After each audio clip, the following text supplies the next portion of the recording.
Na moral, deixa o like.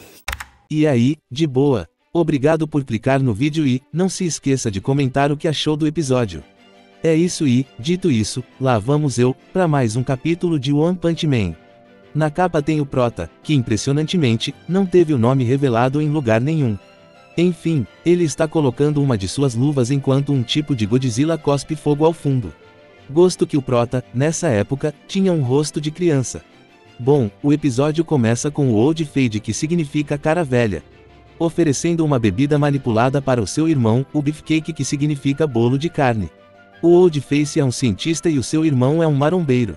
Old Face diz: esse é o esteroide definitivo, Bíceps Brashi King. Beba e você será capaz de alcançar o poder que sempre desejou ter. O irmão não pensou duas vezes e meteu para dentro o suco.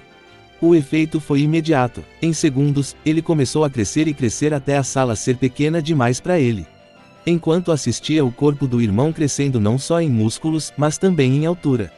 Old Face começou a fantasiar sobre o futuro. Um mundo onde os irmãos cérebro e músculo se tornam os seus governantes. Tudo começa com um sonho simples, mas sempre tem alguém que distorce tudo. Enquanto um só queria ser o mais forte, o outro já está pensando: já que chegamos aqui, poderíamos muito bem dominar o mundo, não é mesmo? Bem, o irmão finalmente termina sua mutação e para de crescer. O animal está medindo na faixa de uns 70 ou 90 metros de altura. Iria chutar 100 mil, mas pesquisei e vi que o maior prédio do mundo tem 800 e paulada. E o Beefcake, apesar de muito alto, alguns prédios possuem uma altura equivalente. Fora que, muito louco pensar que essa cena foi a inspiração do anime dos gigantes lá, né? A parte da inspiração, eu inventei. Muito bem, continuando, o Old Face acaba preso nos escombros do laboratório, mas por sorte, o seu irmão mantém a consciência e o salvou, retirando dos destroços e o colocando em seu ombro. Ele faz isso em silêncio, já o Old Face não fica calado um segundo e não perde a oportunidade de reforçar a sua ideia. Ele diz: serei o cérebro e você o músculo, juntos teremos o maior poder físico e intelectual do mundo. Conquistaremos tudo em nosso caminho e quando conquistarmos o mundo, ele será nosso para reinar livremente.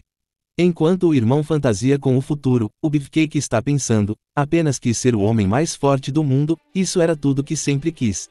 Esse era meu sonho, e assim a dupla avança, sem um destino fixo. Eles só seguem em linha reta, na verdade, Beefcake avança. Um ser gigantesco que a única coisa que lembra um ser humano é a forma do corpo e supostamente o cano. Depois de tomar o suco, sua aparência foi completamente alterada, não sobrando nenhum traço humano. O cara parece vir de outro planeta. Ele tem um revestimento ósseo, é como se a pele tivesse se tornado um revestimento de osso como peixes pré-históricos. O cara parece um alienígena. Então, além do tamanho, sua aparência só serviu para causar ainda mais medo na população. As pessoas começaram a correr cedo, mas o Beefcake, no seu tamanho atual, pode percorrer quilômetros em um único passo. Quando, no meio de uma região com muitas pessoas, me parece ser uma área comercial, o gigante simplesmente balançou o braço. Além do impacto do braço nos prédios, o movimento empurrou o vento que causou a destruição de uma cidade inteira. O cara simplesmente destruiu a cidade como quem destrói um formigueiro. Mais gratuito impossível. O Old Face ficou assustado com o poder, mas ficou rapidamente fascinado e elogiou a força do irmão. Nessa época, o One Punch era sem massagem. Mandava toneladas de civis de caixa. Hoje em dia, se você não é um monstro, nem Deus pode fazer algo com você. Bem, voltando, o Old Face já instiga o irmão para ir para a próxima cidade. No maior estilo: já que estamos aqui, no lugar de voltar depois, por que não passamos naquela loja? E a dupla segue em frente. Enquanto isso, o alerta de desastre está tocando em todas as cidades da região, avisando que a cidade C foi destruída e o monstro está indo na direção da cidade B. Além do alerta de evacuação, também foi alertado que o nível do desastre é demônio. Enquanto no chão a população está desesperada, no ombro do Beefcake, duas pessoas apreciam a vista. Old Face está feliz enquanto grita: rápido! Chute mais deles, mostre do que você é feito. Até que, ele percebe que no ombro esquerdo, tem alguém sentado. Ele toma um susto, mas para quem se dizia ser o cérebro da organização, ele foi completamente emocional. Ele nem parou para se questionar como alguém poderia ter aparecido sem que ninguém percebesse no ombro do Beefcake, ele só gritou histericamente: caralho! Tem alguém no seu ombro. O Prota, que estava muito bem sentado, não se importou em ser percebido, ele só fez uma sugestão para o gigante: ele sugeriu por uma calça. E por isso, suponho que o cano do cara está balançando descontroladamente enquanto pinga, porque às vezes pinga, e como pinga. Informação demais. Seguindo com o cérebro sendo o mais emocional possível, ele grita para o irmão que alguém está no seu ombro e manda-o eliminar. Porém, ele não especifica em qual ombro e o animal do irmão parece ter perdido um pouco da capacidade auditiva. Porque ele escuta a voz do irmão vindo da sua direita e é exatamente lá que ele ataca. Das duas uma, ou ele perdeu a audição e um pouco da orientação física, ou ele só queria exterminar a formiga barulhenta. Fica a dúvida, só pra quem é inocente. E antes de continuar, um detalhe massa é ver a diferença no traço, comparando o prota do passado com o futuro, é como se ele tivesse envelhecido. Acho que as animações poderiam se inspirar nisso. Vai ter uma nova animação de One Piece, e eles poderiam muito bem trazer o Luffy e o bando como eram no início e gerar a sensação de que o grupo está envelhecendo. Imagino que quem ler o One Punch nos capítulos atuais nem se lembre como era no início. Enfim, voltando, o Beefcake dá um tapa no ombro, espera uns segundos para ter certeza e puxa a mão de volta.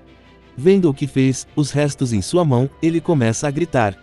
Teatro puro. Ele grita, o que fiz? Só queria poder e agora, isso aconteceu. Mas, em momento algum, ele pediu desculpas ao irmão, em momento algum ele diz, o que fiz, como pude matar o meu irmão. Isso aí é para evitar ao máximo se colocar como culpado. Fica ainda mais claro, quando em seguida o prota pergunta, então, como é ser o mais forte? Com uma cara de psicopata sinistro. Uma pessoa acabou de ser morta e o prota nem aí, com um sorriso de maluco. Beleza, o cara era um vilão, mas ainda assim, né? Bem, o Beefcake aproveitou a oportunidade para pôr a culpa no prota, claro. Nunca que ele assumiria isso pra si. Ele então agarra o prota e o joga no chão, ele não é o cérebro do time, então tudo bem.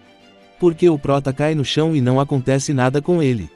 No local de impacto fica uma cratera. O prota começa a se levantar, empanado completamente de terra e poeira, é quando o gigante começa uma onda de ataques. Primeiro ele salta dando uma pisada forte na cratera. O pé é gigantesco, o que torna impossível errar, em seguida, ele dá uma sequência de socos no chão. Dá pra ver que ele colocou o joelho direito no chão para ter apoio. A sequência de socos é apocalíptica. Um buraco gigante é formado, largo o suficiente para caber uns 2 Beefcake. O gigante extravasa sua suposta raiva e, quando termina, acreditando que nada restou de sua vítima. Ele reforça em pensamento, com seu punho esquerdo cerrado, eu sou o mais forte. Então, ele abre a mão e vê o que sobrou do seu irmão. Uma lágrima escorre no canto do olho e ele pensa, se questionando, mas, e daí se sou o mais forte? Seu pensamento é cortado. Apesar de não falar, o prota entende muito bem o sentimento só pela expressão do Beefcake. Se sente vazio por dentro, não é? Dizendo isso, o prota se lança para fora do buraco como um míssil, mirando no rosto do gigante e acertando um soco monstruoso. E isso nem é o máximo que ele pode fazer. Na cabeça do gigante, que durante a mutação criou um revestimento de osso, teve parte desse osso arrebentado pelo soco. Enquanto ele e o monstro caem, o prota faz seu comentário final e diz, ser muito forte é tedioso. Então ele assiste, sem fazer nada, a cidade B ser destruída já que o Beefcake caiu por cima dela. O prota já tinha essa mania, né? Pra ele, efeito colateral é água. E foi isso, terminamos o capítulo 3, um ser desastroso. Aproveitar para dizer, não sei se os títulos estão corretos e nem se a tradução está. E nem vou atrás de corrigir.